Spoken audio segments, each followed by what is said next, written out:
Satgas Karhutla Kabupaten Muara Enim gelar pasukan siaga Karhutla, peralatan dan personil disiagakan termasuk anggaran.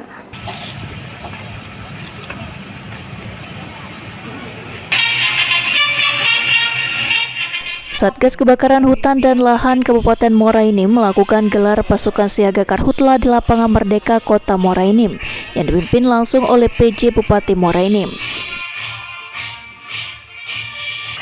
Satgas Karhutla terdiri dari personil BPBD, TNI Polri, Manggala Agni, Tagana, Damkar, dan tim rescue perusahaan mengikuti gelar pasukan bersama peralatan pencegahan dan pemadaman kebakaran hutan dan lahan, dan melakukan simulasi pemadaman api saat terjadi kebakaran lahan.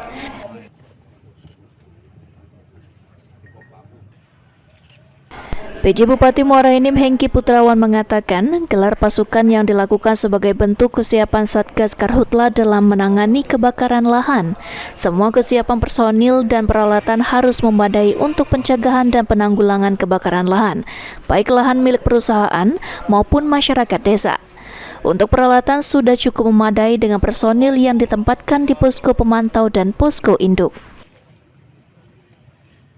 Alhamdulillah tadi sudah kita periksa, dari personil kita sudah selama ini memang sudah siap, yang dimana selama ini sudah biasa menanggulanginya.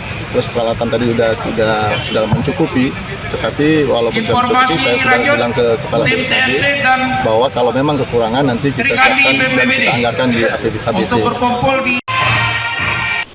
Satgas Karhutla harus siap memantau setiap adanya hotspot baik dari lahan perkebunan perusahaan dan masyarakat.